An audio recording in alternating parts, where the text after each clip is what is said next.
Hello guys, welcome to Kiran with me channel. ಇವತ್ತಿನ ಈ ವಿಡಿಯೋದಲ್ಲಿ ವೆಟ್ಟಯ್ಯನ್ ಮೂವಿ ಬಗ್ಗೆ ಎಕ್ಸ್ಪ್ಲೇನ್ ಮಾಡ್ತಿದ್ದೀನಿ, ಹಾಗೆ ರಿವ್ಯೂ ಕೂಡ ಮಾಡ್ತಾಯಿದ್ದೀನಿ. ಗಾಯ್ಸ್ ಈ ವೆಟ್ಟಯ್ಯನ್ ಮೂವಿಯಲ್ಲಿ ಯಾವ ಯಾವ ಹೀರೋಗಳು ನಟಿಸಿದ್ದಾರೆ ಮತ್ತು ಯಾವ ಯಾವ ಹೀರೋಯಿನ್ಗಳು ನಟಿಸಿದ್ದಾರೆ ಮತ್ತು ಈ ಮೂವಿಯ ಬಜೆಟ್ ಎಷ್ಟಾಗಿದೆ ಮತ್ತು ಈ ಮೂವಿಯ ಕಲೆಕ್ಷನ್ ಎಷ್ಟಾಗಿದೆ ಮತ್ತು ಈ ಮೂವಿಯು ಯಾವ ಯಾವ ಭಾಷೆಗಳಲ್ಲಿ ಬಿಡುಗಡೆ ಹೊಂದಿದೆ ಅಂತ ಕೂಡ ಈ ವಿಡಿಯೋದಲ್ಲಿ ನೋಡೋಣ. ಗಾಯ್ಸ್ ಈ ವೆಟ್ಟಯ್ಯನ್ ಮೂವಿಯಲ್ಲಿ ಫಹದ್ ಫಾಸಿಲ್ ಅವರಾಗಿರ್ಬೋದು ಮತ್ತು ಅಮಿತಾಬ್ ಬಚ್ಚನ್ ಅವರಾಗಿರ್ಬೋದು ಮತ್ತು ರಜನಿಕಾಂತ್ ಅವರಾಗಿರ್ಬೋದು ಮತ್ತು ಹಲವಾರು ಸೈಡ್ ಆ್ಯಕ್ಟರ್ಸ್ಗಳಾಗಿರ್ಬೋದು ಈ ಮೂವಿಯಲ್ಲಿ ನಟಿಸಿದ್ದಾರೆ ಅಂತ ನಾವು ಕೂಡ ಹೇಳ್ಬೋದು.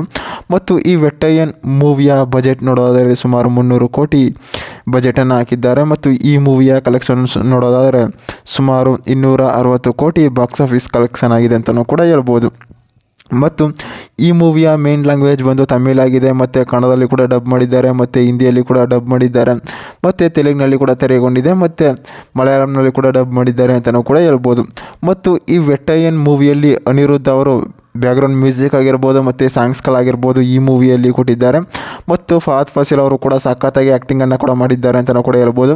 ಮತ್ತು ಅಮಿತಾಬ್ ಬಚ್ಚನ್ ಅವರು ಒಂದು ಲಾಯರ್ ಆಗಿ ಈ ಮೂವಿಯಲ್ಲಿ ಕಾಣಿಸ್ಕೊತಿದ್ದಾರೆ ಅಂತಲೂ ಕೂಡ ಹೇಳ್ಬೋದು. ಅಂದಾಗೆ ಈ ವೆಟ್ಟಯ್ಯನ್ ಮೂವಿಯ ಒಂದು ಲೈನ್ ಸ್ಟೋರಿ ನೋಡೋದಾದರೆ ರಜನಿಕಾಂತ್ ಅವರು ಒಂದು ಪೊಲೀಸ್ ಕ್ಯಾರೆಕ್ಟ್ರಲ್ಲಿ ಇರ್ತಾರೆ ಅಂದರೆ ಅವ್ರಿಗೆ ಮದುವೆ ಆಗಿರುತ್ತೆ, ಅವರು ಪೊಲೀಸ್ ಕ್ಯಾರೆಕ್ಟ್ರಲ್ಲಿ ಇರ್ತಾರೆ. ಈ ಫಹದ್ ಫಾಸಿಲ್ ಅವ್ರದ್ದು ಏನಪ್ಪ ಕ್ಯಾರೆಕ್ಟರ್ ಅಂತಂದರೆ ಇವನು ಕಳ್ಳನಾಗಿದ್ದರೂ ಕೂಡ ಜನರಿಗೆ ಸಹಾಯ ಮಾಡ್ತಾ ಇರ್ತಾನೆ, ಅವನು ಹೇಳ್ದ ಕೆಲಸ ಮಾಡ್ತಾ ಇರ್ತಾನೆ.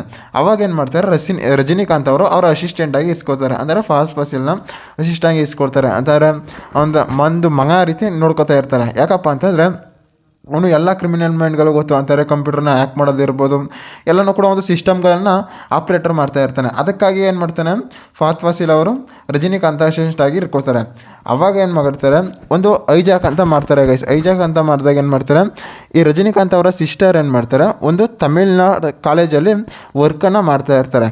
ಆ ವರ್ಕನ್ನು ಮಾಡ್ತಾ ಇದ್ದಾಗೆ ಆ ಸಿಸ್ಟರನ್ನು ಹೊಡೆದು ಅಂದರೆ ಡೆತ್ ಮಾಡಿಬಿಟ್ಟಿರ್ತಾರೆ. ಆ ಡೆತ್ ಮಾಡಿದಾಗ ಅದರಿಂದ ಯಾರ್ಯಾರು ಇರ್ತಾರೆ ಮತ್ತು ಈ ಕೇಸಲ್ಲಿ ಯಾರ್ಯಾರು ಇದ್ದಾರೆ ಅಂತ ಕೂಡ ಇವರು ಇನ್ವೆಸ್ಟಿಗೇಷನ್ ಹೋಗ್ತಾರೆ. ಇನ್ವೆಸ್ಟಿಗೇಷನ್ ಹೋದಾಗ ಏನಾಗುತ್ತೆ, ಅಲ್ಲಿ ಸರಿ ಅಂತ ಕೂಡ ಆ ಕೇಸ್ಗೆ ಸಿಕ್ಕಿರೋನ್ನ ಅಲ್ಲಿ ಡೆತ್ ಮಾಡಿಬಿಟ್ಟಿರ್ತಾರೆ. ಅವಾಗ ಏನು ಮಾಡ್ತಾರೆ, ಅಮಿತಾಬ್ ಬಚ್ಚನ್ ಅವರು ಕೂಡ ಎಂಟ್ರಿಯನ್ನು ಕೊಡ್ತಾರೆ.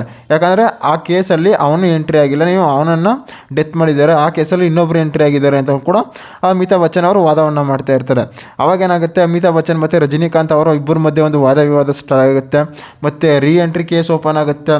ಮತ್ತು ಕೇಸ್ಗಳೆಲ್ಲ ಎಂಟ್ರಿ ಆದಾಗ ಏನು ಮಾಡ್ತಾರೆ, ಎಲ್ಲ ಕೂಡ ಒಂದು ಎಲ್ಲೆಲ್ಲಿತ್ತು ಅಲ್ಲಲ್ಲೇ ಕೂಡ ಕಾನ್ಸ್ಟೇಬಲ್ಗಳಾಗಿರ್ಬೋದು ಮತ್ತು ಪೊಲೀಸವರಾಗಿರ್ಬೋದು ಆ್ಯಕ್ಷನನ್ನು ತಗೋತಾರೆ ಅಂತ ನಾವು ಕೂಡ ಹೇಳ್ಬೋದು.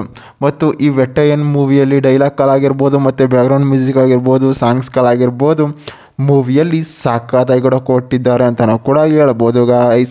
ಗಾಯ್ಸ್ ಇದೇ ರೀತಿ ಮೂವಿ ಅಪ್ಡೇಟ್ಗಾಗಿ ಕಿರಣ್ ವಿತ್ ಮೀ ಚಾನಲ್ನ ಸಬ್ಸ್ಕ್ರೈಬ್ ಮಾಡ್ಕೊಳ್ಳಿ ಗಾಯ್ಸ್.